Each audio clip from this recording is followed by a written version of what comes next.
Up and welcome back to Gravity Circle. क्या हालचाल मेरे क्लास 11th के प्यारे प्यारे बच्चों, सब बढ़िया? चलिए बहुत अच्छा। ओके सो गाइस, बहुत ज़्यादा हैवी डिमांड के बाद हम लोग एस ब्लॉक एलिमेंट्स पढ़ रहे थे और एस ब्लॉक एलिमेंट के अंदर हम लोगों ने स्टार्ट कर दिया था ग्रुप 1 पढ़ना। नाउ ग्रुप 1 हम लोगों ने कंप्लीट कर लिया है और ग्रुप 2 स्टार्ट करने से पहले बच्चों की हैवी डिमांड थी कि सर पहले ऑर्गेनिक केमिस्ट्री स्टार्ट कर दो। तो गाइस आज की क्लास से मैं पहले एस ब्लॉक एलिमेंट को रोकते हुए स्टार्ट करने वाला हूं आपका पहला ऑर्गेनिक केमिस्ट्री का चैप्टर, जिसका नाम ही ऑर्गेनिक केमिस्ट्री है और उसे some basic principles and techniques ऐसा भी बोला जाता है। Some basic principle and techniques, some basic principles and techniques. ठीक है प्यारे बच्चों, तो ये आप लोगों का जो है चैप्टर का नाम है। यूजुअली इसको कॉमन भाषा में हम लोग एक और नाम देते हैं, that is called as general organic chemistry, जिसको आप लोग जीओसी भी कह सकते हैं। सो गाइस आज से हम लोग स्टार्ट कर रहे हैं जीओसी। मुझे आप लोगों को कमेंट सेक्शन में ये लिखकर बताना होगा कि इस चैप्टर के अंदर सम प्यूरिफिकेशन टेक्निक्स भी आती है, जैसे डिस्टिलेशन हो गया, देन और भी बहुत सारी चीजें आती। तो क्या आप लोगों को वो पढ़नी है? क्योंकि as per 2021 JEE syllabus, as per new CBSE syllabus, ये टेक्निक्स इस साल रिड्यूस कर दी गई है। तो क्या हमें वो पढ़ना है? आप वो मुझे बता दीजिएगा। अगर आप बोलोगे तो मैं इस सेशन में पढ़ा दूंगा, क्योंकि जेई और नीट में नहीं आने वाला। और अगर आप लोग 22 के लिए प्रिपेयर कर रहे हो तो अगले सेशन में हम लोग फिर से इसे पढ़ेंगे, तो आप मुझे बताओगे कि क्या करना है। ठीक है, तो चलो गाइस स्टार्ट करते हैं। General organic chemistry class 11th का पहला chapter, some basic principles and techniques of organic chemistry. ठीक है, नाउ गाइस आप लोगों ने इसका एक हल्का सा रिकैप क्लास 10th में लिया होगा। आपने इस चैप्टर का एक हल्का सा रिकैप, नहीं सॉरी ट्रेलर, आपने इसका क्लास 10th में लिया होगा और इसके अंदर आपको कार्बन की कुछ स्पेशलिटी बताई होगी। आपको यह बताया गया होगा कि कार्बन एक ऐसा कंपाउंड है जो हमेशा कोवेलेंट बॉन्डिंग करता है। आपको यह बताया गया होगा कि कार्बन के पास में एक बहुत अच्छी ताकत होती है जिसको बोलते हैं कैटेनेशन। कैटेनेशन का मतलब होता है सेल्फ लिंकिंग पावर, यानी एक कार्बन अपने जैसे कई कार्बन्स के साथ ज्वाइन हो सकता है। कार्बन के पास में टेट्रावैलेंसी होती है, यानी एक कार्बन एक वक्त पर अकेला 4 बॉन्ड बना सकता है, वगैरह वगैरह। तो आप लोगों को क्लास 10th में इसके बारे में थोड़ा बहुत बिल्कुल बेसिक पता चल गया होगा। लेकिन गाइस अब हम लोग अगर इस टर्म की बात करें कि यार ये ऑर्गेनिक केमिस्ट्री क्या होती है, ये ऑर्गेनिक केमिस्ट्री क्या होती है, तो गाइस लगभग मान के चलो आज से लगभग 1780 ईयर की बात है ये। इट वॉज समवेयर इन 1780, मतलब कितना पुराना हो गया? 1780 का 1880, 1980, फिर 2000 यानी 220 और फिर 20, यानी लगभग आप मान के चलो हमारी ऑर्गेनिक केमिस्ट्री 240 इयर्स से भी ज्यादा पुरानी है। हमारी ऑर्गेनिक केमिस्ट्री लगभग 240 साल से भी पुरानी है। समझ रहे हो कितनी पुरानी बात है? तो गाइस होता क्या था पुराने समय में, जो साइंटिस्ट थे वो ये मानते थे कि ऐसे compounds which are synthesized or prepared or found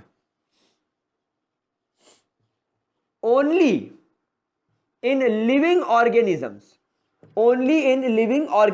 ये पुराने लोगों का मानना था कि ऐसे कंपाउंड जो या तो सिर्फ सिंथेसाइज हो, प्रिपेयर हो या मिले लिविंग ऑर्गेनिजम्स के अंदर, are called as organic compounds. इनकी भाषा में इसे ही ऑर्गेनिक कंपाउंड बोला जाता था। तो पुराने टाइम के लोग, पुराने साइंटिस्ट जो 1780 के आसपास काम करते थे, बेचारे गरीब, ये यही मानते थे, क्या मानते थे कि ऑर्गेनिक कंपाउंड सिर्फ और सिर्फ इंसान की बॉडी बना सकती है, इसके पीछे भगवान का हाथ है, भगवान ने इंसान बनाया, इंसान की बॉडी में जो जो कंपाउंड बने, जो जो मॉलिक्यूल बने, वो सब क्या है, ऑर्गेनिक कंपाउंड। इसका उन्होंने प्रूफ भी दिया, जैसे कि आपकी बॉडी में डीऑक्सी राइबोन्यूक्लिक एसिड बनता है, ये ऑर्गेनिक कंपाउंड है। आपकी बॉडी में राइबोन्यूक्लिक एसिड बनता है, ये ऑर्गेनिक कंपाउंड है। इनफैक्ट आप लोग जो भी फूड खाते हो, ये फूड कौन बनाता है, प्लांट्स बनाते हैं। या अगर कुछ लोग नॉनवेज खाते हैं तो वो एनिमल्स खाते हैं। ये सब क्या है, ये सब लिविंग ऑर्गेनिज्म है। उसके अलावा पहले जो हर्बल मेडिसिन चलती थी, जितने भी हर्बल मेडिसिन होती थी जो प्लांट्स से मिलती थी, ये सब क्या ओरिजिन था इनका, प्लांट्स का ओरिजिन था। जो भी आपके फॉसिल फ्यूल्स हैं, फॉसिल फ्यूल्स भी क्या है, लिविंग ऑर्गेनिजम्स ही तो थे, जो कि जमीन के नीचे दब गए और फ्यूल में कन्वर्ट हो गए।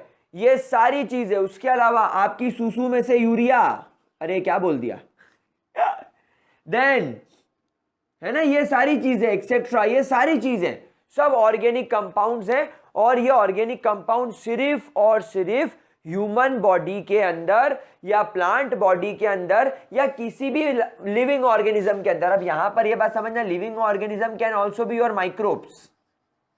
आपके जो माइक्रो ऑर्गेनिजम्स होते हैं वो भी लिविंग ऑर्गेनिज्म के अंदर ही आएंगे, यानी प्लांट एनिमल के अलावा ये सब भी इसके अंदर आएंगे। क्या बात समझ में आ रही है। और इतना पढ़ते पढ़ते पढ़ते पढ़ते पढ़ते पढ़ते 1780 में एक साइंटिस्ट है जिनका नाम था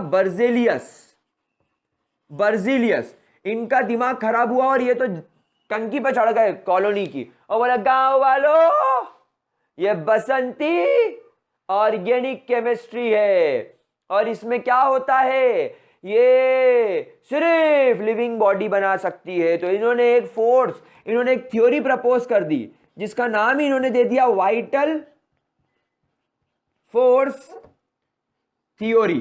क्या नाम दे दिया, वाइटल फोर्स थ्योरी। और इस थ्योरी के अंदर इन्होंने क्या बोल दिया कि भाई साहब वो वाइटल फोर्स, वो देविक शक्ति, वो भगवान की शक्ति ही है जो ऑर्गेनिज्म बनाती है और ऑर्गेनिज्म के अंदर ऑर्गेनिक कंपाउंड्स बनाती है। मतलब ऑर्गेनिक कंपाउंड्स सिर्फ लिविंग बॉडी के अंदर ही बनेंगे, लिविंग बॉडी के बाहर ऑर्गेनिक कंपाउंड बनाना इम्पॉसिबल है। तो इसके अंदर इन्होंने क्या बोला, that the vital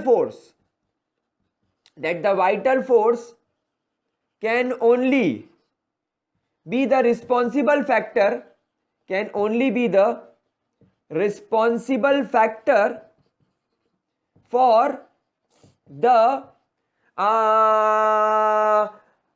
preparation or formation of organic compounds. यानी कि भाई साहब वाइटल फोर्स, देविक शक्ति वो जो ऊपर बैठा है वही तुम्हारे लिए भगवान ही क्या कर रहे लाए, बताओ क्या कर रहे लाए, ऑर्गेनिक कंपाउंड बना रहा है। लोगों ने बोला वाह यार बहुत अच्छी बात है यार, ये तो मतलब भैया ऑर्गेनिक केमिस्ट्री किसकी स्टडी है, ऑर्गेनिक केमिस्ट्री क्या है, ऑर्गेनिक केमिस्ट्री जो है वो ऑर्गेनिक कंपाउंड की स्टडीज है। और ऑर्गेनिक कंपाउंड क्या है, ऑर्गेनिक कंपाउंड तो ऐसे कंपाउंड है जिनको वाइटल फोर्स बनाता है। वाह वाह वाह वाह वाह वाह वाह, सब खुश हो गए, सब नाचने लग गए। और लगभग 48 ईयर्स तक बर्जिलियस अंकल की ये थ्योरी मार्केट में बहुत फेमस रही। पहले जरा इसको नोट कर लो फिर इसको, क्योंकि अपने को मालूम ही है केमिस्ट्री में थ्योरी आई तो थ्योरी तो फेलिच करने का, क्योंकि कभी कभी लगता है कि अपुनिच भगवान है। नोट करो जल्दी, कर लिया नोट। तो अपुन ने क्या बोला था कि लगभग कितने 48 ईयर तक बर्जिलियस अंकल की ये थ्योरी बहुत फेमस रही, बहुत ही फेमस रही। फिर क्या हुआ, फिर एक दिन अपुन के मोहल्ले में ऐश्वर्य आई। ओ ओ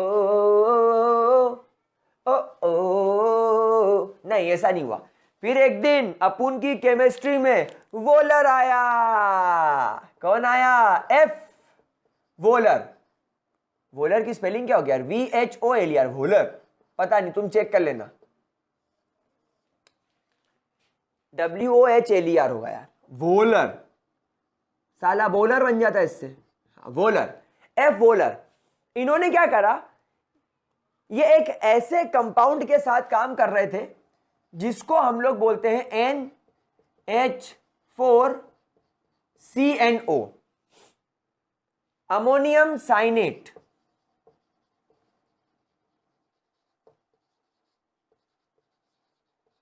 He was working on ammonium cyanate. Guys, ammonium cyanate is a purely inorganic compound. Sir ये कैसे मालूम पड़ा कि इनऑर्गेनिक है?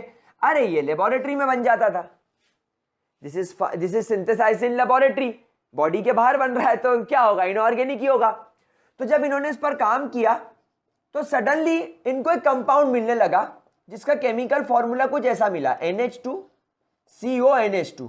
और जब इसकी स्टडी करी गई तो ये पता लगा कि अरे ये तो यूरिया है, और यूरिया तो ह्यूमन ऑर्गेनिज्म की सूसू का पार्ट है।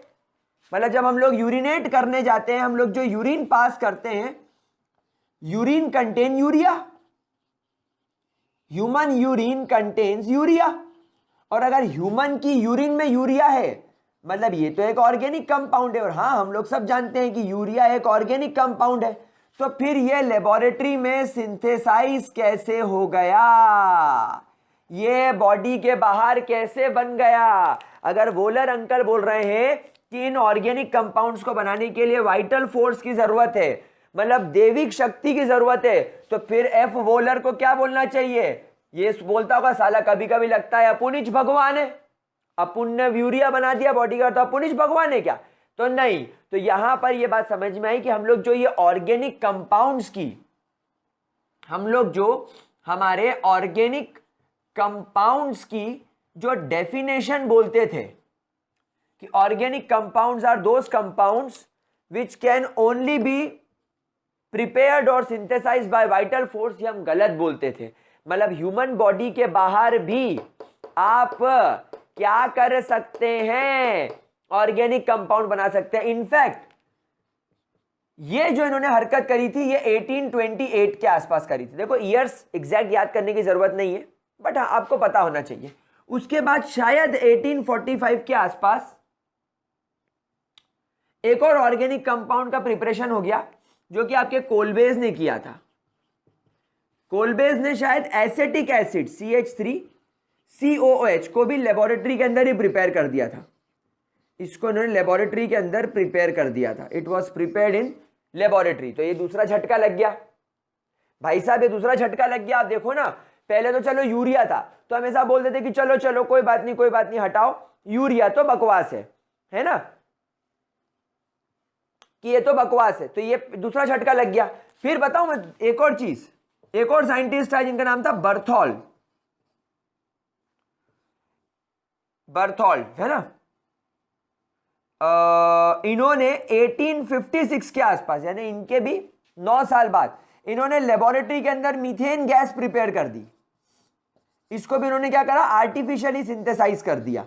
और अब तो बहुत ही ज्यादा झटके लगने लग गए। मतलब वोलर की थ्योरी को साइंटिस्ट लोगों ने पूरी तरीके से फेल कर दिया। So therefore this vital force theory finally failed.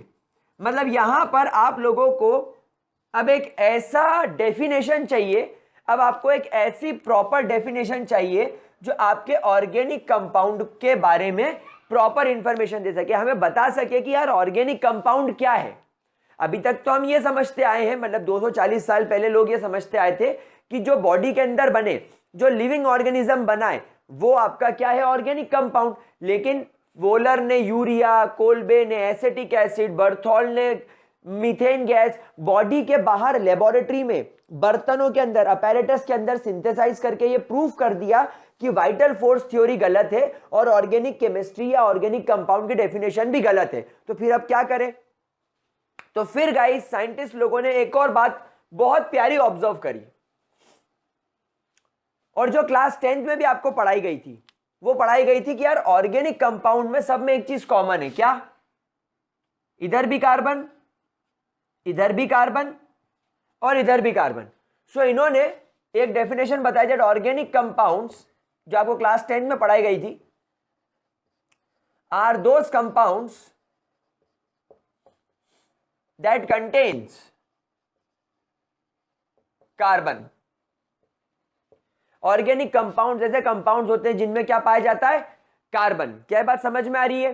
तो फिर यहां पर कुछ क्वेश्चंस खड़े हो गए कि क्या Na2CO3 कार्बन है? क्या KHCO3 जिसमें कार्बन है, क्या ये ऑर्गेनिक कंपाउंड है? क्या आपकी carbon dioxide gas organic compound है?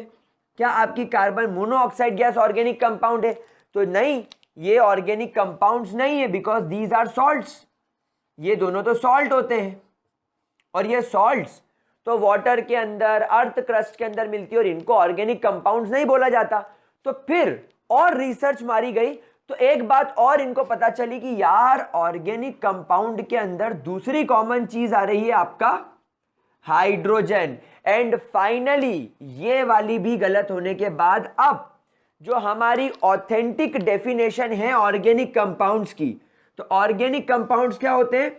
Organic compounds are hydrocarbons. Organic compounds क्या होते हैं? ये हाइड्रोकार्बन्स होते हैं। दीज आर हाइड्रोकार्बन्स, यानी ऐसे कंपाउंड्स जो कार्बन और हाइड्रोजन से मिलकर बने हुए हों। एंड देयर डेरिवेटिव्स, डेरिवेटिव्स का मतलब होता है कि प्योर हाइड्रोकार्बन के अंदर थोड़े से बदलाव कर दो। जैसे इस CH4 में से अगर एक हाइड्रोजन निकाल कर अगर एक OH जोड़ दिया जाए तो ये CH3OH बन जाएगा, मतलब इसे आपका मीथेनॉल बोला जाता है, मतलब ये भी ऑर्गेनिक कंपाउंड है। तो या तो ये प्योर हाइड्रोकार्बन होंगे जो सिर्फ कार्बन और हाइड्रोजन से मिलकर बने हुए होंगे, या तो इनके डेरिवेटिव्स होंगे, यानी इनमें कुछ बदलाव करके नए कंपाउंड्स बनाए जाएं। तो ये है फाइनली आपकी ऑर्गेनिक केमिस्ट्री की डेफिनेशन, तो ऑर्गेनिक कंपाउंड्स की डेफिनेशन। तो फिर आपसे दूसरा सवाल पूछा जाएगा, फिर ऑर्गेनिक केमिस्ट्री क्या है? तो आप इसकी डेफिनेशन लिखेंगे that your organic chemistry is the study of hydrocarbons. Exactly, very good. Organic chemistry is the study of hydrocarbons and their derivatives.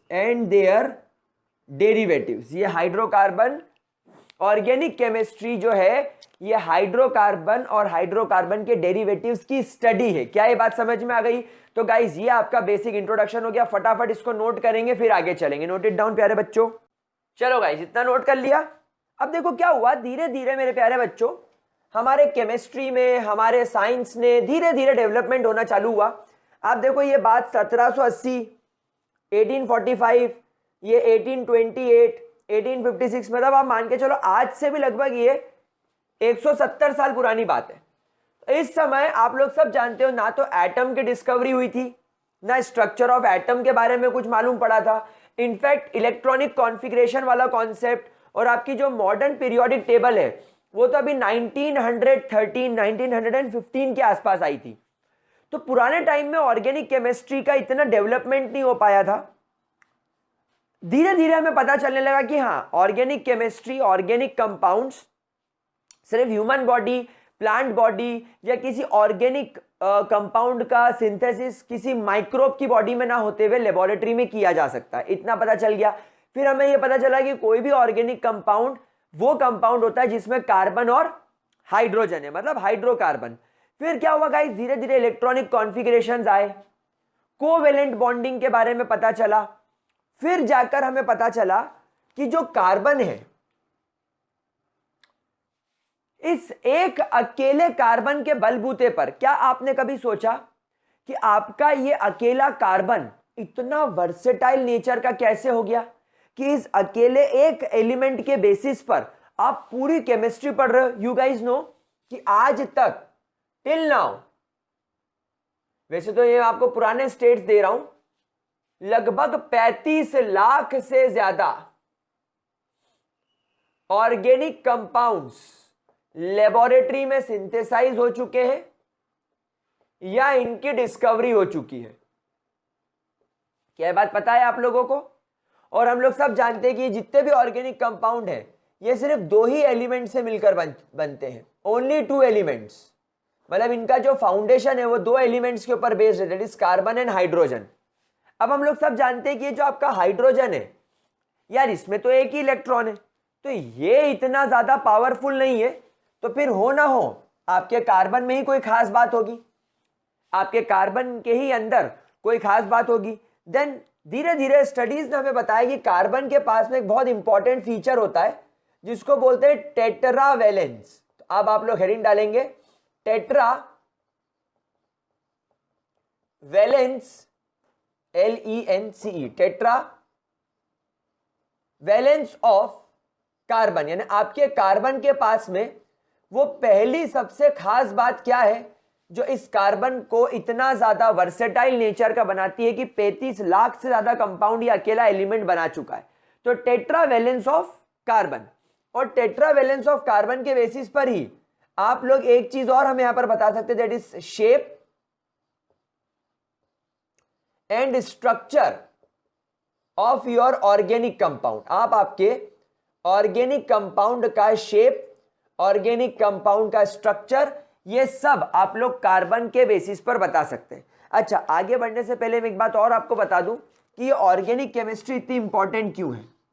ये ऑर्गेनिक केमिस्ट्री इतनी इंपॉर्टेंट क्यों है, क्योंकि थोड़ी देर पहले मैंने आपको बताया था कि आपकी बॉडी में बनने वाला प्रोटीन, आपकी बॉडी में बनने वाला DNA, आपकी बॉडी में बनने वाला RNA, आपकी बॉडी में बनने वाले सारे एंजाइम्स, देन आपके लिए बनने वाली जितनी मेडिसिन है, भले ही वो नेचुरल हो या सिंथेटिक हो, आप जो क्लोथ्स पहनते हो, जो आपके घर में पॉलीमर का इस्तेमाल होता है, जिस बोर्ड पर मैं लिख रहा हूं, जिस मार्कर से मैं इंक लिख रहा हूं, जिस मार्कर की इंक का मैं इस्तेमाल कर रहा हूं, हमारे लिए जो फूड बन रहा है, इन सब के अंदर कार्बन मिलता है। All these compounds are carbon containing compound. और क्योंकि हमारी पूरी लाइफ कार्बन और कार्बन से बनने वाले कंपाउंड पर डिपेंडेंट है। भाई जीने के लिए क्या चाहिए? जीने के हैं 4 दिन, ओ रोटी कपड़ा मकान। रोटी में कार्बन, कपड़ों में कार्बन, मकान में कार्बन, कार्बन ही कार्बन। तो हमारी तो पूरी जिंदगी कार्बन पर बेस्ड है, इसीलिए हमारी अर्थ को भी कार्बन बेस्ड बोला जाता है। मतलब इसकी इंपॉर्टेंस तो बहुत शानदार है। तो हम लोग अब धीरे से सीखना शुरू करते हैं कि हमारे कार्बन में ऐसा क्या खास है, हमारे कार्बन की ऐसी क्या खासियत है, और कार्बन के कंपाउंड जो बनते हैं, यानी आपके जो ऑर्गेनिक कंपाउंड बनते हैं, इनके शेप, इनके साइज किस प्रकार के होंगे, इनमें किस प्रकार की बॉन्डिंग बनती है, ये सब हम लोग यहां पर क्या करने वाले हैं, अब सीखने वाले हैं। तो स्टार्ट करते हैं। सबसे पहली और सबसे खास बात जो आपके कार्बन के अंदर होती है, दैट इज उसका tetravalence, that is shape and size of organic compound, जो आपको इससे पता चलेगा। नाउ गाइस देखो यहां पर आप एक बात, हम लोग सब जानते हैं कि जो आपका कार्बन होता है, इसके आउटर मोस्ट शेल में 4 इलेक्ट्रॉन होते हैं। जब आप कार्बन का इलेक्ट्रॉनिक कॉन्फ़िगरेशन बनाएंगे तो इसका 1s कुछ इस प्रकार रहेगा, लेकिन जब आप कार्बन को एक्साइटेड स्टेट में फॉर्म करेंगे, एक्साइटेड स्टेट में फॉर्म करने के बाद इसके px, py और pz के अंदर यू विल फाइंड एक और एक इलेक्ट्रॉन। क्या बात समझ में आ रही है? नाउ हमने ये देखा कि अगर आपका कार्बन मीथेन के फॉर्म में है, दैट मीन्स एक कार्बन यहां पर मीथेन से इस प्रकार, इस प्रकार, इस प्रकार और इस प्रकार जुड़ा हुआ है, तो ये आपके मीथेन का ओरिजिनल स्ट्रक्चर है। हम आपको ऑलरेडी केमिकल बॉन्डिंग में पढ़ा चुका हूं कि जब कार्बन के पास में सारे सिंगल बॉन्ड होते हैं तो आपका कार्बन sp3 हाइब्रिडाइज्ड कहलाता है। अगर नहीं पता तो आज ही अभी लिख लो, that when your carbon is surrounded by, that when your carbon is surrounded by all single bond, all the single bonds, then उसका हाइब्रिडाइजेशन क्या होगा? sp3। जब कभी भी कार्बन का हाइब्रिडाइजेशन sp3 होता है, इसका बॉन्ड एंगल 109.5 हो जाता है, या मैं कहूं 109 डिग्री 5 मिनट्स हो जाता है, और इसके मॉलिक्यूल का शेप टेट्राहेड्रल हो जाता है। क्या बात समझ में आ रही है? सेकेंड पॉइंट, अगर मान लीजिए आपके कार्बन को कुछ इस प्रकार से लिख दिया गया है, कार्बन कंपाउंड को CH2 double bond CH2, that means यहां पर आपके कार्बन के पास में एक डबल बॉन्ड है, आपके कार्बन के पास में डबल बॉन्ड है, दैट मीन्स यहां पर CH2 इस प्रकार CH2 से जुड़ा हुआ है, एक H इधर है, एक H इधर है, दैट मीन्स इस कार्बन का जो हाइब्रिडाइजेशन है अब वो चेंज होकर हो गया है sp2। मतलब हमेशा ध्यान रखना, जब आपके कार्बन को is connected, when your carbon is connected with a double bond, with a double bond, जब आपका कार्बन डबल बॉन्ड से कनेक्टेड होता है, जब आपका कार्बन डबल बॉन्ड से कनेक्टेड होता है तब आप उसका हाइब्रिडाइजेशन कितना मानेंगे, sp2। और जब sp2 हाइब्रिडाइजेशन मानेंगे तो कुछ भी हो, बॉन्ड एंगल 120 डिग्री हो जाता है और शेप ट्राइगोनल प्लेनर हो जाता है। ये भी बात हमें इसके हाइब्रिडाइजेशन से और स्ट्रक्चर से पता चल गई। अच्छा, जब आपके कार्बन फॉर एग्जांपल इस तरीके से दिखे आपको C ट्रिपल बॉन्ड CH, तो यहां पर आप क्लियरली देख पा रहे हैं कि यहां पर एक ट्रिपल बॉन्ड इधर बना हुआ है CH के साथ और एक बॉन्ड इधर है, यानी यहां पर आपके कार्बन का हाइब्रिडाइजेशन क्या कहलाएगा, sp। तो sp हाइब्रिडाइजेशन कब होगा, when carbon have a triple bond, when carbon have a triple bond, जब आपके कार्बन का ट्रिपल बॉन्ड होता है तब हाइब्रिडाइजेशन sp हो जाता है और बॉन्ड एंगल इसका हो जाता है 180 डिग्री और इसके शेप को क्या बोला जाता है इस कंडीशन में, लीनियर शेप। तो ये तीन बेसिक बातें तो आपको आपके केमिकल बॉन्डिंग चैप्टर से पता चल गई।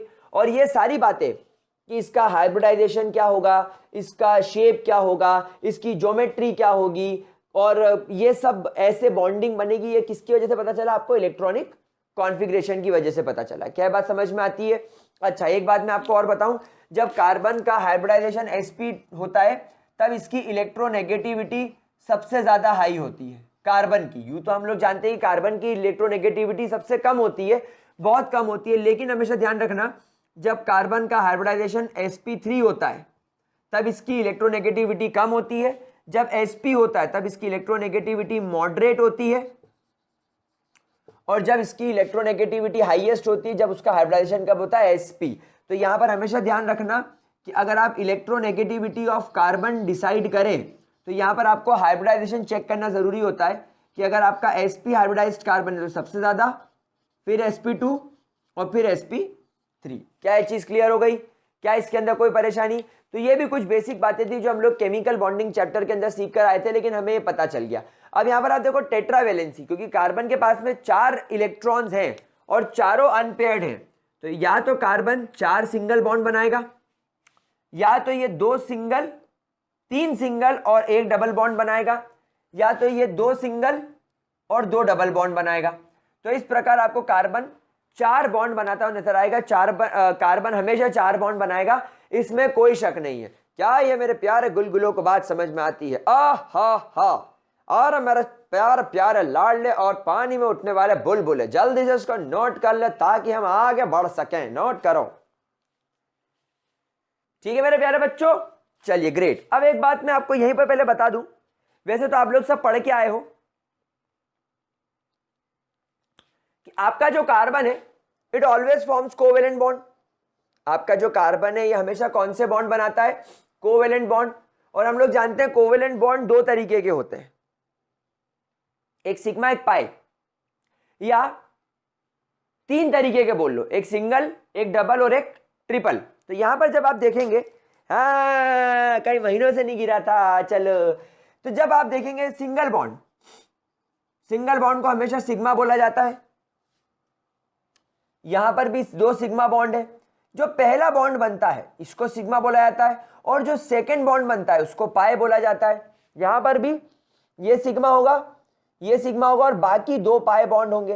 तो बेसिकली हम लोग सब जानते हैं कि हमारे कोवेलेंट बॉन्ड सिग्मा और पाई के नाम से डिनोट किए जाते हैं। तो अब हम लोग थोड़ा सा इसका कैरेक्टरिस्टिक फीचर देख लेते हैं कि सिग्मा बॉन्ड कैसे बनता है, पाई बॉन्ड कैसे बनता है। थोड़ा सा हम लोग कोवेलेंट बॉन्डिंग को एक बार फटाफट से देख लेते हैं ताकि आप लोग इस प्रकार के क्वेश्चंस कर पाओ। तो हम लोग यहां पर लिख लेते हैं, हेडिंग डाल लेते हैं, features of sigma and pi bond. Sigma and pi bond दोनों के फीचर्स हम लोग एक बार फटाफट से डिस्कस कर लेते हैं। ठीक है, चलो ये तो सब पता है ना। हाँ ग्रेट। देखो तो हम लोग सब जानते हैं कि हमारे जो कोवेलेंट बॉन्ड होते हैं, covalent bonds are of 3 types. Covalent bonds are of 3 types. पहला होता है आपका single covalent bond, single covalent bond also called as sigma bond. Single covalent bond also called as sigma bond. अब ये कैसे बनता है, देखो ये कब बनेगा। फॉर एग्जाम्पल आपके यहां पर कार्बन का एटॉमिक नंबर 6 है, इसके 1s में 2 इलेक्ट्रॉन, इसके 2s में मैंने 1 इलेक्ट्रॉन कर दिया क्योंकि मैंने इसको एक्साइटेड स्टेट में ले जाना है। 2px 2py 2pz, ये मैंने तीनों में 1 इलेक्ट्रॉन रख दिया। अब यहां पर क्या होगा बेटा, इनका हाइब्रिडाइजेशन। तो क्योंकि 4 अनपेयर्ड इलेक्ट्रॉन है तो ये चारों हाइब्रिडाइजेशन में चले जाएंगे, और हाइब्रिडाइजेशन में जाने के बाद ये 4 एक जैसे नए ऑर्बिटल्स बनाएंगे। चारों में अपने 1 इलेक्ट्रॉन आपको रखे हुए दिखेंगे, 1 2 3 4 इलेक्ट्रॉन, इसलिए मैंने हुंस रूल्स के हिसाब से चारों ऑर्बिटल में बराबरी से इलेक्ट्रॉन भर दिया। हुंस रूल ने क्या बोला था कि अगर आपके ऑर्बिटल्स की एनर्जी सेम है तो सबके अंदर इलेक्ट्रॉन्स इक्वली भरने होंगे। ऐसा नहीं कि पहले वाले में पेयरिंग कर दी फिर दूसरों को खाली छोड़ दिया, नहीं, पहले चारों को बराबरी से इलेक्ट्रॉन से भरो, और इलेक्ट्रॉन बचे तो फिर पेयरिंग करो, ना बचे तो कोई बात नहीं। तो ये इसका ऑर्बिटल बन गया। अब यहां पर आप देखो ये कार्बन है और आपके पास में sp3 sp3 sp3 sp3 के 4 ऑर्बिटल है। तो ये बनेगा तुम्हारा पहला sp3, फिर ये बनेगा तुम्हारा दूसरा sp3, फिर ये बनेगा तुम्हारा तीसरा sp3, और ये बनेगा तुम्हारा चौथा sp3।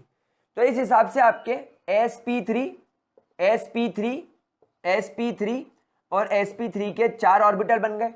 अब आपको फॉर एग्जांपल यहां पर बनाना है मीथेन। तो कार्बन ने 4 बॉन्ड बनाने के लिए 4 हाइब्रिड ऑर्बिटल बना लिए। अब यहां पर एक हाइड्रोजन आएगा अपना s ऑर्बिटल लेकर, दूसरा हाइड्रोजन आएगा अपना s ऑर्बिटल लेकर, तीसरा हाइड्रोजन आएगा अपना s ऑर्बिटल लेकर, और चौथा हाइड्रोजन आएगा अपना s ऑर्बिटल लेकर। ये इनकी इस प्रकार बहुत प्यारे तरीके से ओवरलैपिंग हो जाएगी। तो यहां पर बना सिग्मा बॉन्ड, यहां पर बना सिग्मा बॉन्ड, यहां सिग्मा और यहां सिग्मा। तो ऐसे आपके 4 सिग्मा बॉन्ड बन गए। ठीक है। अच्छा, जब आप इसका स्ट्रक्चर बनाएंगे तो यहां पर आपको मिलेगा कार्बन, एक सिंगल बॉन्ड के साथ हाइड्रोजन सिग्मा बॉन्ड, दूसरे सिंगल बॉन्ड के साथ हाइड्रोजन, यहां पर सिग्मा बॉन्ड, फिर एक सिग्मा बॉन्ड यहां पर और एक सिग्मा बॉन्ड यहां पर। तो ये आपका मीथेन बन गया। अच्छा, एक बात ध्यान रखना, हम जब इसके बाद वाला चैप्टर जब हाइड्रोकार्बन्स पढ़ेंगे तो हम यहां पर देखेंगे कि ये जो सारे सिंगल बॉन्ड्स है कार्बन के आसपास, ये सारे जो कार्बन के आसपास सिंगल बॉन्ड्स हैं, ये अपनी पोजीशन पर इस तरीके से घूम सकते हैं। They can rotate. For example आप इस पेन के ऊपर, इस मार्कर के ऊपर इस ढक्कन को देखो, ये आराम से रोटेट कर पा रहा है, समझ रहे हो। या फॉर एग्जांपल ये एक बॉल है और ये एक मार्कर है, और ये एक बॉल है, ये एक मार्कर है।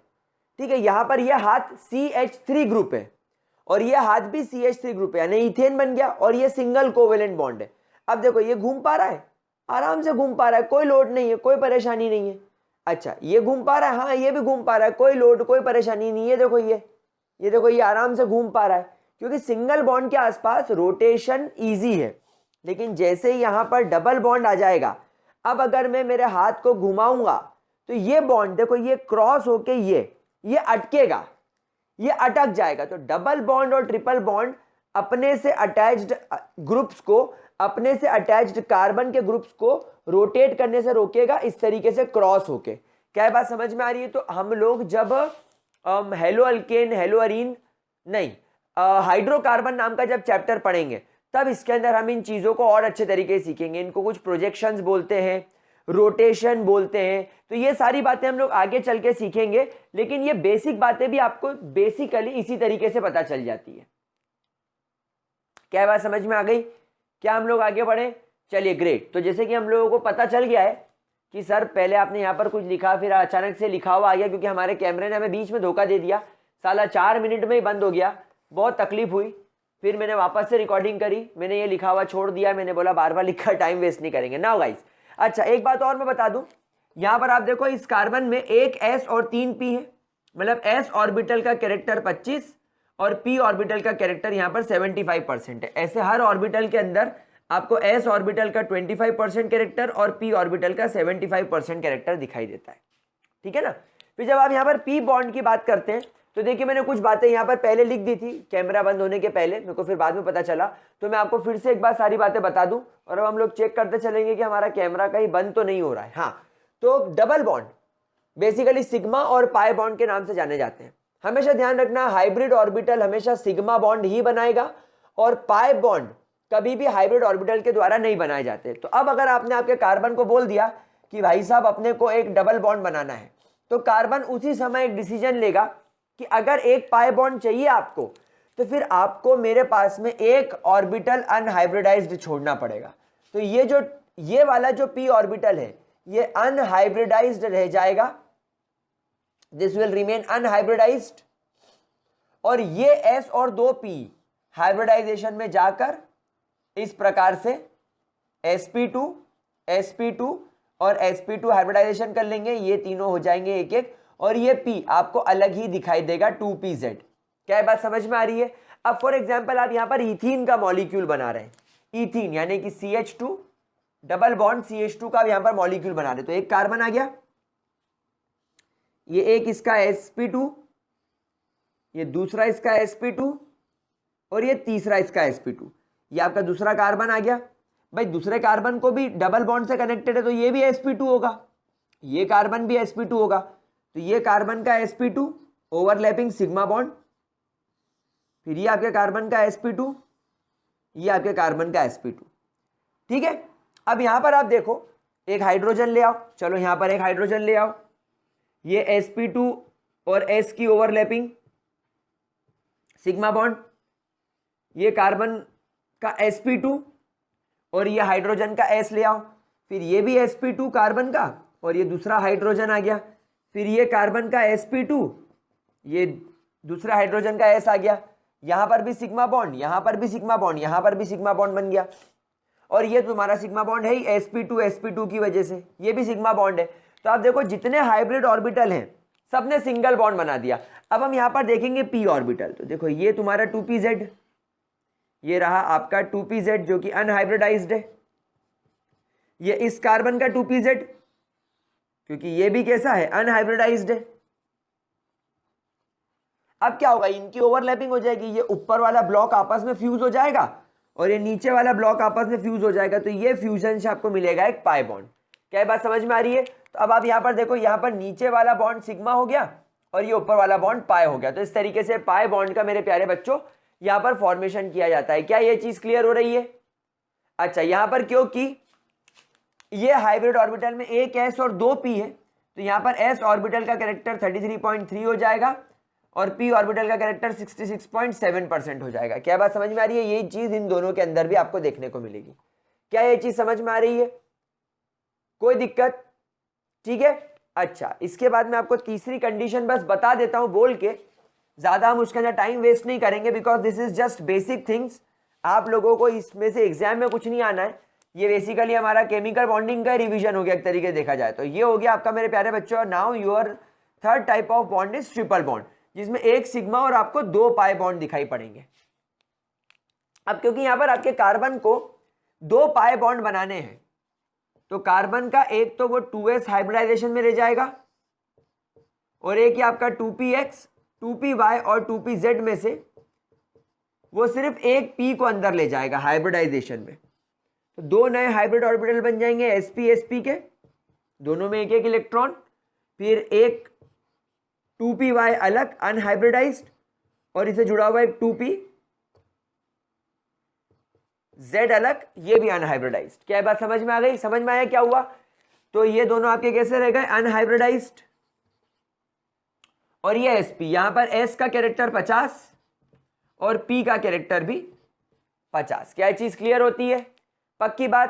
तो अब यहां पर क्या होगा, फॉर एग्जांपल आपका एक कार्बन है, आप यहां पर CH ट्रिपल बॉन्ड CH का मॉलिक्यूल बना रहे हो, तो कार्बन ये एक sp ऑर्बिटल, ये दूसरा sp ऑर्बिटल 180 डिग्री पर, ये दूसरा कार्बन ये इसका sp ऑर्बिटल, ये इसका sp ऑर्बिटल, ये इसके बीच में sigma bonding sp sp sp sp। एक हाइड्रोजन इधर ले आओ गोला, सिग्मा बॉन्ड हाइड्रोजन के साथ, एक हाइड्रोजन इधर ले आओ, ये।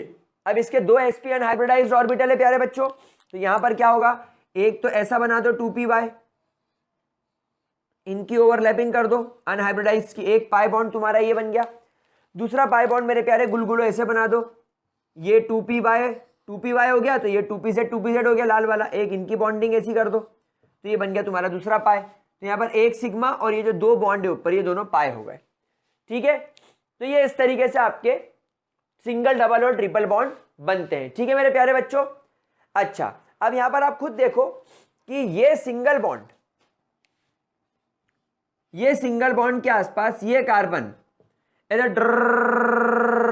घूम सकता है, ये भी ऐसा घूम सकता है। लेकिन अगर मैं इसको इस तरीके से पकड़वा दूं किसी इलेक्ट्रॉन क्लाउड से, ये अब अगर ये घूमेगा देखो, तो ये बॉन्ड इसको रोकेंगे, ये बॉन्ड इसको रोक रहे, देखो ये ढक्कन टूट के हाथ में आ गया।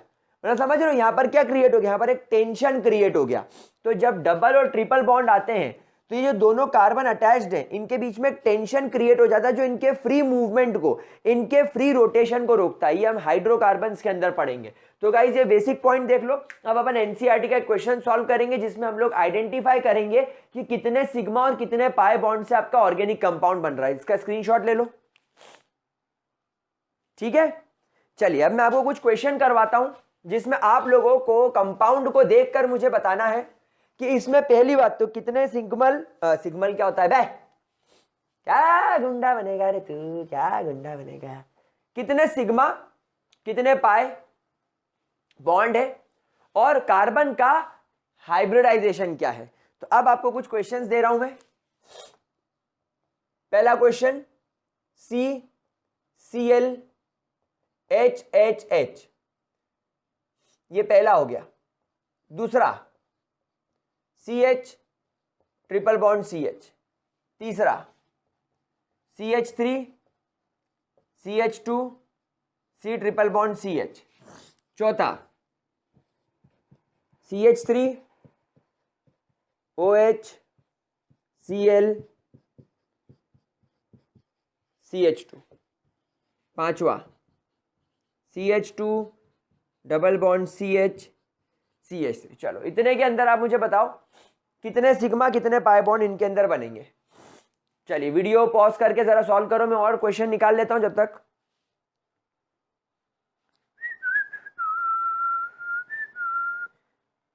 अच्छा इनके शेप भी बता देना।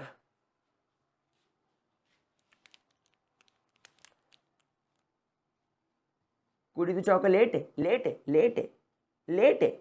लेटे साला बकवास। क्या होता है ये, क्या गाना होता है, लेटे लेटे लेटे। चलो आओ हम भी गाना बना दें। ऑर्गेनिक केमिस्ट्री है हे हे हे हे हे हे हे तू ट्रिपल बॉन्ड है। चलो हो गया। चलो तो प्यारे बच्चों यहां पर एक कार्बन के आसपास सारे सिंगल बॉन्ड यानी sp3 हाइब्रिडाइजेशन, sp3 हाइब्रिडाइजेशन तो शेप टेट्राहेड्रल, शेप टेट्राहेड्रल तो bond angle 109.5 degree, single bond 4 यानी चारों सिग्मा बॉन्ड, पाई बॉन्ड कितने 0। वेरी गुड शाबाश। यहां पर ये कार्बन के पास भी ट्रिपल बॉन्ड, ये कार्बन के पास भी ट्रिपल बॉन्ड, मतलब हाइब्रिडाइजेशन sp तो शेप लीनियर शेप तो बॉन्ड एंगल 180 डिग्री। यहां पर एक सिग्मा बॉन्ड और 2 पाई बॉन्ड, देखो एक सिग्मा 2 पाई, क्योंकि पहला बॉन्ड जो बनता है वो हमेशा सिग्मा कहलाता है। पहले बॉन्ड के बाद जो दूसरा बॉन्ड होता है ये पाई, और ये जो तीसरा बॉन्ड होता है ये भी पाई। अब यहां पर ये कार्बन और ये कार्बन के पास में ट्रिपल बॉन्ड है, इसलिए ये दोनों कार्बन sp हाइब्रिडाइज्ड होंगे। लेकिन इस कार्बन को देखो, इस कार्बन के पास में 2 हाइड्रोजन मतलब 2 सिंगल बॉन्ड, एक सिंगल बॉन्ड ये और एक सिंगल बॉन्ड ये, मतलब ये sp3 होगा। और इसके पास में 3 हाइड्रोजन और एक सिंगल बॉन्ड ये, मतलब ये भी sp3 होगा। तो ये आपके sp3 sp हो गए। लेकिन शेप कौन डिटरमाइन करेगा, ये ट्रिपल बॉन्ड यानी C ट्रिपल बॉन्ड CH, और ये हो जाएगा आपका CH2 CH3, मतलब एक ग्रुप इधर लग गया एक हाइड्रोजन इधर लग गया, मतलब ये शेप अभी भी क्या कहला रहा है, लीनियर। मतलब यहां पर ध्यान रखना जो आपका शेप डिटरमाइन करेगा, अगर ऐसा कंपाउंड जिसमें सिंगल बॉन्ड भी है और ट्रिपल बॉन्ड भी है, या सिंगल बॉन्ड भी है डबल बॉन्ड भी है ट्रिपल बॉन्ड भी, तो शेप हमेशा ज्यादा बॉन्ड वाला डिटरमाइन करेगा। जैसे यहां पर सबसे ज्यादा बॉन्ड ट्रिपल बॉन्ड है, इसलिए शेप लीनियर होगा, बॉन्ड एंगल 180 डिग्री होगा। समझ गए। जैसे अब यहां पर डबल और सिंगल है तो शेप डबल डिसाइड करेगा, यहां पर भी डबल डिसाइड करेगा। किसी में सिंगल डबल और ट्रिपल तीनों है तो ट्रिपल डिसाइड करेगा। समझ में आ रही है बात। चलो, तो यहां पर सिग्मा बॉन्ड कितने, इस कंपाउंड को खोल के लिखना पड़ेगा।